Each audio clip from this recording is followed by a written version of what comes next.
మన ప్రభువును రక్షకుడునైన యేసుక్రీస్తు యొక్క పరిశుద్ధమైన నామమున నేను మీకు శుభములు తెలియజేయచ్చు ఉన్నాను. యోనా గ్రంథము నుండి సంగతులను ధ్యానం చేస్తూ ఉన్నా. దేవుడు యోనాను నీనివేకు వెళ్ళమంటే యోనా తర్షీషునకు పారిపోవాలని ప్రయాణం చేస్తూ ఉన్నాడు. యోనా గ్రంథం 1వ అధ్యాయం 3వ వచనంలో ఆ సంగతి మనకు కనబడుతుంది. అతడు యెహోవా సన్నిధిలో నుండి పారిపోవలను అని. ఇది ఒక నిష్ఫల యత్నం. 139వ కీర్తన 7-8 వచనాల్లో నీ సన్నిధిలో నుండి నేనెక్కడికి వెళ్తాను, ఎక్కడికి వెళ్ళినా అక్కడ ఉన్నావు కదా. ఆకాశంలోనికి వెళ్తే అక్కడ ఉన్నావు, భూదిగంతములోనికి వెళ్తే అక్కడ ఉన్నావు, సముద్రంలోనికి వెళ్తే అక్కడ ఉన్నావు. నీ సన్నిధిలో నుండి నేను ఎక్కడికి వెళ్ళగలను అని దావీదు ప్రశ్నించాడు. అది తనకు తాను చెప్పుకున్నాడు. నేను కేవలము నిమిత్త మాత్రుడను, నిష్ప్రయోజకుడను. నీ యొద్ద నుండి నేను దాచుకొనలేని వాడను అని దావీదు గ్రహించాడు, ఒప్పుకున్నాడు. కానీ యెహోవా సన్నిధిలో నుండి పారిపోదాం అని అనుకున్నాడు. పారిపోవడానికి తీర్మానం చేసుకున్నాడు. ఒక వ్యక్తి కార్యం చేయటానికి ముందుగా అతని మనస్సు ఆలోచన చేస్తుంది. దేవుని దాసుడే కావచ్చుగాక, దైవదాసుడిలో దేవునికి సంబంధించినటువంటి విషయాలు ఉండాలి. దేవుని దాసునిలో దేవునికి నచ్చే విషయాలు ఉండాలి. ఇప్పుడు యోనా అనే ఈ దేవుని దాసుని యందు దేవునికి నచ్చని, తనకు నచ్చినటువంటి సంగతులు ఉన్నాయి. అతని మనస్సు దేవునికి విరుద్ధమైంది. ఫలితంగా దేవుని సన్నిధి నుంచి పారిపోతున్నాడు. ఏమండి, చాలామంది ఎలాగ తయారయ్యామంటే మనకు నచ్చకపోతే దేవుడి మాట కూడా వినం అనే స్థాయికి వచ్చేసాం. మనకు నచ్చిందనుకో అది దేవుని చిత్తం అని నిర్ణయించే స్థితికి వచ్చాం. మనకు నచ్చితే దేవుని చిత్తం, మనకు నచ్చకపోతే దేవుని చిత్తం కాదు. ప్రియులారా, దేవుని చిత్తాన్ని గూర్చి ఒక బండ గుర్తు చెప్పాల్సి వస్తే 100కి 90 సార్లు మనకు నచ్చందే దేవుని చిత్తం. దేవుని చిత్తం అది అవునో కాదో తెలుసుకోవాలి అనంటే మనకు నచ్చని ఆ మార్గం గుండా ప్రయాణం చేస్తేనే, చివరిదాకా వెళితేనే తప్ప అది దేవుని చిత్తమో కాదో తెలిసిపోతుంది. కానీ జన్మించినప్పటి నుంచి మన చిత్తమునకి అలవాటు పడినటువంటి మన మనస్సు దేవుని చిత్తాన్ని ఎంతమాత్రం కూడా అంగీకరించదు, సరికదా ఒప్పుకోదు. అందుకే భక్తి జీవితంలో చాలామంది భక్తి రుచిని అందుకోలేకపోవడానికి కారణం ఏంటంటే స్వీయ రుచి లోపల ఉంది కాబట్టి. తమకు నచ్చింది. అవసరమైతే దేవుని సన్నిధి నుంచి పారిపోవటానికి, చావడానికైనా సిద్ధపడ్డాడు. కానీ యోనా దేవుని చిత్తాన్ని నెరవేర్చి నలుగురికి క్షేమాన్ని కలిగించాలని మాత్రం అనుకోలేదు. ప్రియులారా, నీనివేకు వెళ్ళవలసిన వాడు తర్షీషునకు వెళ్తున్నాడు. నీనివే వారితో కూడి ప్రకటించవలసిన వాడు ఓడవారితో కూడి పారిపోవుటకు ఓడ ఎక్కాడు. ఇదొక విచారకరమైన విషయం. 4వ వచనం, అయితే యెహోవా సముద్రం మీద పెద్ద గాలి పుట్టింపగా సముద్రమందు గొప్ప తుఫాను రేగి ఓడ బద్దలైపోవు గతి వచ్చెను. యెహోవా సముద్రం మీద పెద్ద గాలి పుట్టింపగా. ఏమండి, గాలిని అణిచేవాడు ఆయన, కానీ గాలిని పుట్టించాడు. తుఫాన్ను అణిచేవాడు ఆయన, తుఫాన్ను పుట్టించాడు. కొన్ని సందర్భాలండి దేవుడు మేలు చేయుటకు ఎంత సమర్థుడో మన మీదకు కీడు రప్పించుటకు కూడా అంతే సమర్థుడు. మనకు ఆయన ఎంతగా మేలు చేస్తాడో అదే సమయం నందు మనము గుణపడునట్లుగా ఆయన మనకు కీడును కూడా రప్పిస్తాడు లేక అనుమతిస్తాడు అనే మాటలను గుర్తుంచుకుందాం. ఇవి మన క్షేమం కోసమే కదా. ఈ విషయములను మన మనస్సును జాగ్రత్తగా ఉంచుకుందాం. ప్రియులారా, సంగతి ఏమిటంటే తన స్వరూపంలో సృష్టించబడిన వాడు తన మాట విననప్పుడు ఆ మనుషులను గుణపరచడానికి దేవుడు పంచభూతాలను వాడుకుంటున్నాడు. అవి ఆయన మాట వింటున్నాయి. కానీ తన స్వరూపంలో ఉన్నటువంటి ఈ మనిషి దేవుడి మాట వినలేకపోతున్నాడు. పక్కింటి పిల్లలు మన మాట వింటారు కానీ మన పిల్లలు మన మాట విన్నట్లు పంచభూతాలు ఆయన మాట వింటున్నాయి కానీ దేవుని స్వరూపంలో సృష్టించబడిన ఈ మనిషి మనం మాత్రం దేవుని మాటను వినలేకపోతూ ఉన్నాం, అనుసరించలేకపోతూ ఉన్నాం. ఇది విచారకరమైన విషయమే కదా. ప్రియులారా, ఇప్పుడు ఆయన గొప్ప తుఫాను పుట్టించగా 4వ వచనం చివరిలో ఇట్లా వ్రాయబడి ఉంది, ఓడ బద్దలైపోవు గతి వచ్చెను అని. పాపం వలన నీనివే పట్టణము దుర్గతిని తెచ్చుకుంది. ఒక అవిధేయుని వలన ఒక ఓడ బద్దలైపోయే గతికి వచ్చింది.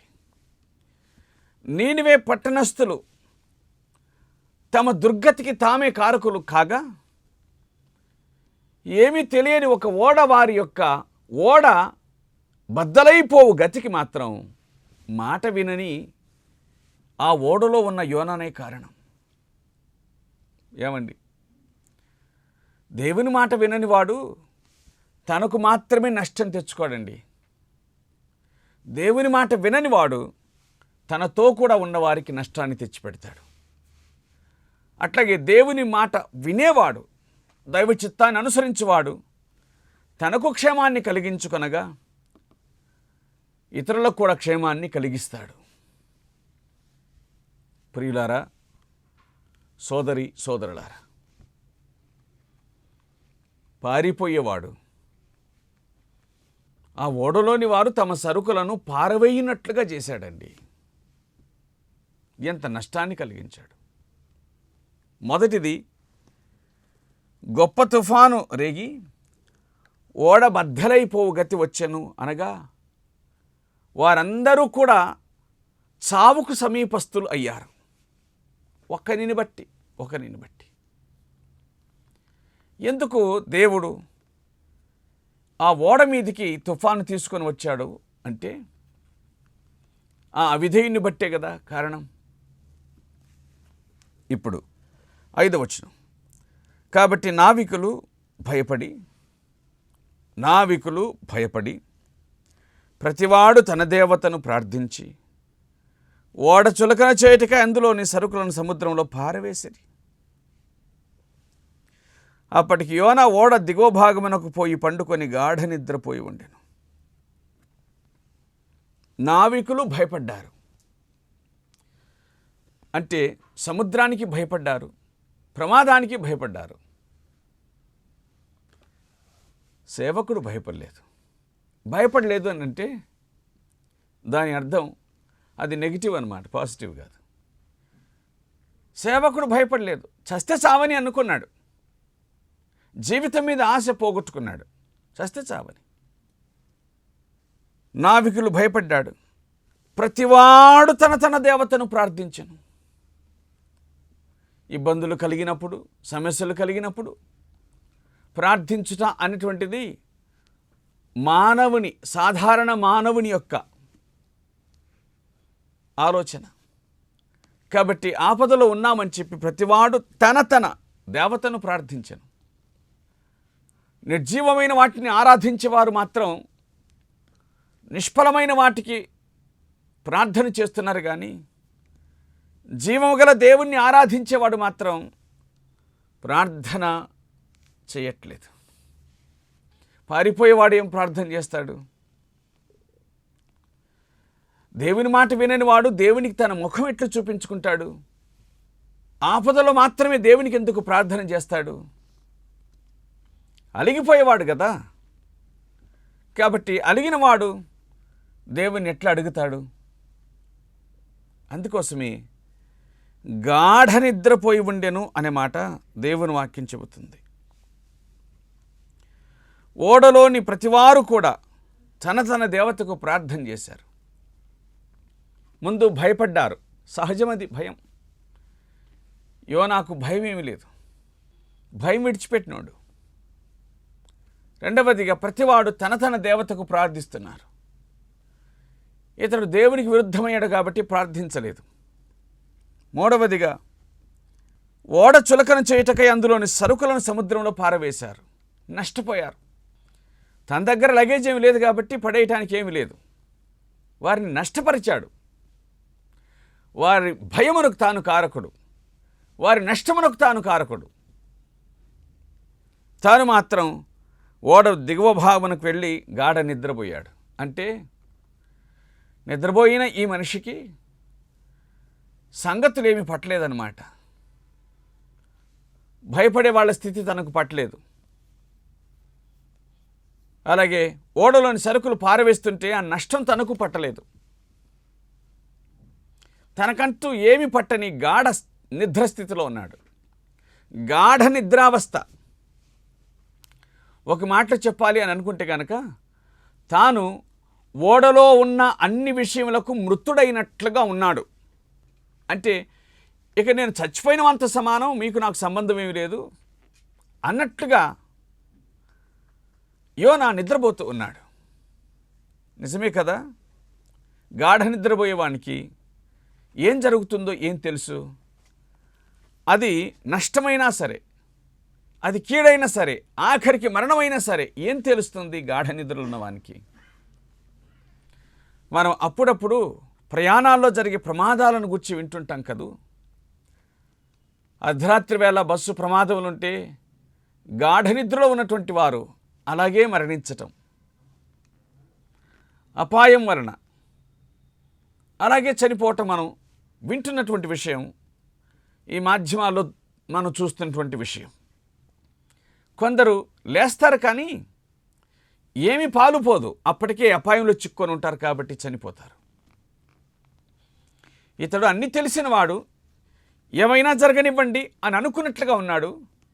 కాబట్టి ఇతడు నిద్రపోతున్నట్లుగా, గాఢ నిద్రపోతున్నట్లుగా కనబడుతున్నాడు. ఒక మాట చెప్పాలంటే నిద్రపోయేవాడైనా కొంచెం పరిస్థితులను బట్టి లేస్తాడేమో కానీ ఇతడు గాఢ నిద్రలో ఉన్నాడు. అంటే ఇక తనకేమీ పట్టదన్నట్లుగా ఉన్నాడు. ఇక్కడ ఒక మాటను మనం ఆలోచన చేయాలి. తన చుట్టూ ఏం జరుగుతుందో గ్రహించలేనటువంటి ప్రతి క్రైస్తవుడు ఒక గాఢ నిద్రలో ఉన్నవాడు అని గుర్తుంచుకోవాలి. అన్యజనులు ప్రార్థన చేస్తూ ఉంటే దేవుని నామాన్ని గూర్చి ప్రకటించేవాడు నిద్రపోతున్నాడా? వారు మెలకువగా ఉంటే ఇతడు నిద్రిస్తూ ఉన్నాడా? తన సమయం కొంచెమే అని ఎరిగిన సాతానుడు ప్రపంచమంతటా అనేక మందిని లేపాడు సత్యాన్ని అణిచివేయటానికి. ఒకవైపున నాస్తికులను లేపాడు, ఒకవైపున నియంతలను లేపాడు, మరొక వైపున విశ్వాస భ్రష్టులను లేపాడు. ఏమండి, మరికొన్ని చోట్ల నామకార్థ క్రైస్తవులు వారు తమ పని తాము చేస్తూ ఉన్నారు. అంటే దేవుడు భయం లేకుండా బతకడం. ఇంచుమించుగా వారందరూ కూడా దేవునికి విరుద్ధంగా పనిచేస్తున్న వారందరూ కూడా విశ్వాస భ్రష్టులే. ఒకప్పుడు క్రీస్తును ఆరాధించిన వారే ఇప్పుడు విశ్వాస భ్రష్టులైపోయారు. ఏం జరుగుతుంది? ఎంత తీవ్రమైనటువంటి విష ప్రచారాలు జరుగుతున్నాయో ఎరగని వారం కాము. కానీ ఈ సంగతులను గూర్చి పట్టించుకోనటువంటి క్రైస్తవుడు ఎవరైనా ఉన్నారంటే, సేవకుడు ఎవరైనా ఉన్నారంటే అతడు గాఢ నిద్రపోచున్నంత సమానుడే కదా. తన సమయం కొంచెమే అని ఎరిగిన అపవాది మరికొందరు నరహంతకులను లేపుచూ ఉన్నాడే. సమాజంలో కనిపిస్తున్నారు కదా.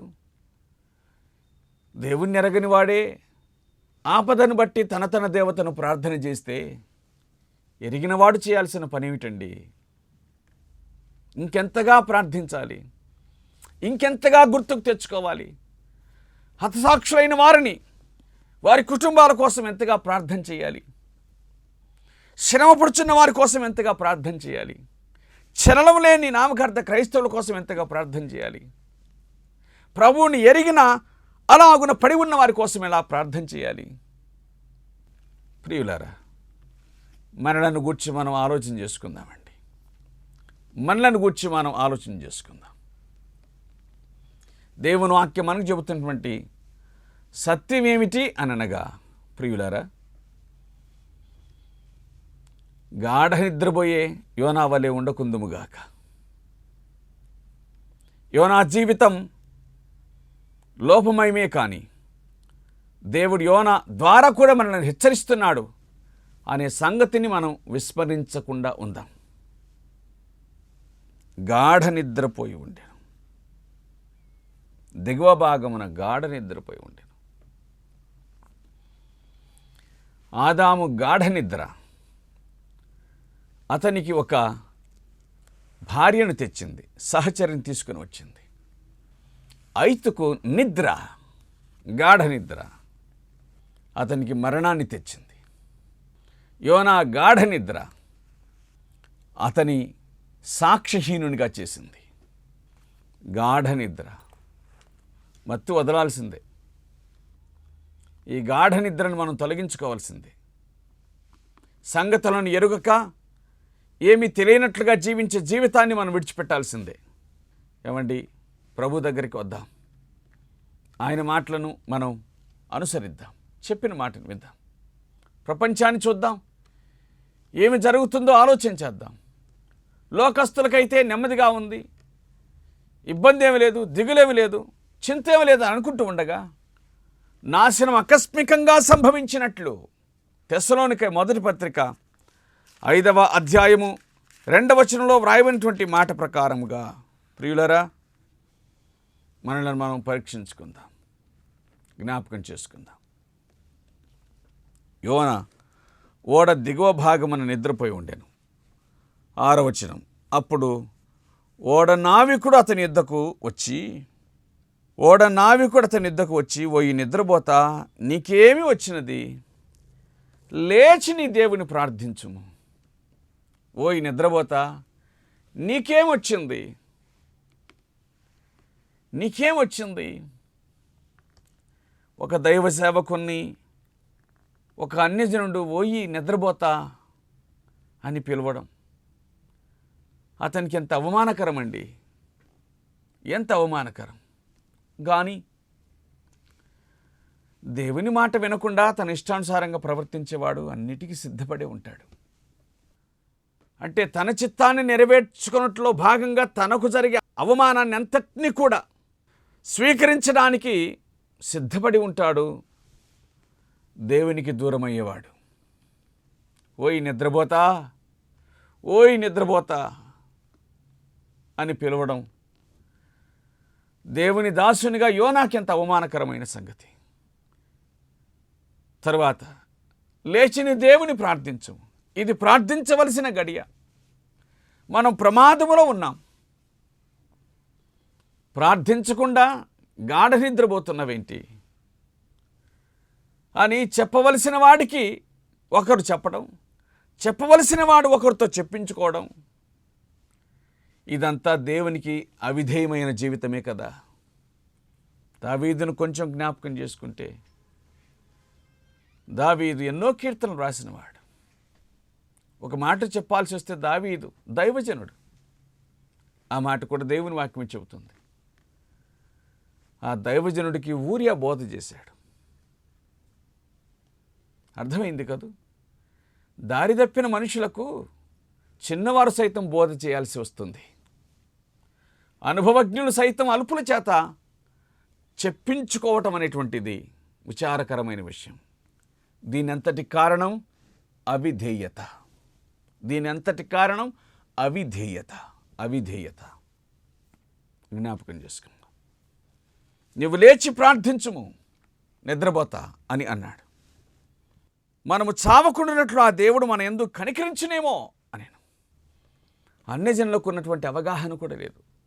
మనం ప్రార్థన చేస్తే దేవుడు కనికరించకుండా మనల్ని కాపాడుతాడేమోనయ్యా అని అతడంటూ ఉంటే ఆ ఓడ నావికుడు దేవుణ్ణి ఎరిగిన వాడు మాత్రం కిమ్ అనకుండా ఉన్నాడు, మౌనంగా ఉన్నాడు. దేవుడు కనికరిస్తాడనే కదూ ఇదంతా చేసింది. నినివేకు వెళితే నినివేను దేవుడు కనికరిస్తాడు, ఆ ప్రజలు మారుతారు, మారు మనసు పొందుతారు. అన్యజనులు దేవునియందు విశ్వాసం ఉంచడం ఇష్టం లేకనే కదూ ఈ పని అంతా. కాబట్టి తానెందుకు ఇష్టపడతాడు? ప్రియులారా, కనీసం ఆ అన్యజనుడికి, ఆ ఓడ నావికుడికి ఉన్నటువంటి ఆలోచన జ్ఞానం కూడా కోల్పోయాడు. అంటే ఇష్టపూర్వకంగా ఇవన్నీ యోనాకు చెప్పవలసిన సంగతులు కాదు. ఎందుకంటే చేప గర్భంలో ఉన్నప్పుడు తాను ప్రార్థన చేశాడు కదా. చెప్పవలసిన విషయాలు కావు. కానీ దేవునికి దూరమైనటువంటి వాని జీవితం, దైవ భయం లేని వాని జీవితం, దేవునికి దూరమైన వాని జీవితం ఎప్పుడు కూడా దేవుణ్ణి సమీపించడానికి ఇష్టపడదు. మనము అవిధేయులము కాకుందుము గాక. దేవుని చిత్తం కష్టమే కానీ అనుసరించడానికి ఇష్టపడితే అది మనకు రుచిగానే దొరుకుతుంది. దేవుని చిత్తాన్ని అనుసరిద్దాం, ఆయనకు మనం ఇష్టంగా బ్రతుకుదాం. అట్టి కృపను ప్రభువు మనకు అనుగ్రహించి ఆయన దర్శించునుగాక. ఆమేన్. ప్రేమ కలిగిన తండ్రి, మీకు స్తోత్రాలు. మాకు అందించిన మీ వాక్యం కొరకై కృతజ్ఞతాస్తుతులు చెల్లిస్తూ ఉన్నాం. మీ మాటలు వింటున్న బిడ్డను దర్శించి దీవించండి, జ్ఞాపకం చేసుకునండి. మహిమ ఘనత ప్రభావాలు మీరు పొందండి, కనికరం చూపించి బలపరచండి. మేము యోనా వలే కాకుండా భయభక్తులు కలిగిన జీవితాన్ని జీవించి మిమ్మల్ని సంతోషపరచుటకు సహాయం చేయండి. మహిమను పొందండి. మా ప్రభు అయిన యేసుక్రీస్తు నామమున వేడుకొనుచున్నాము తండ్రి. ఆమేన్.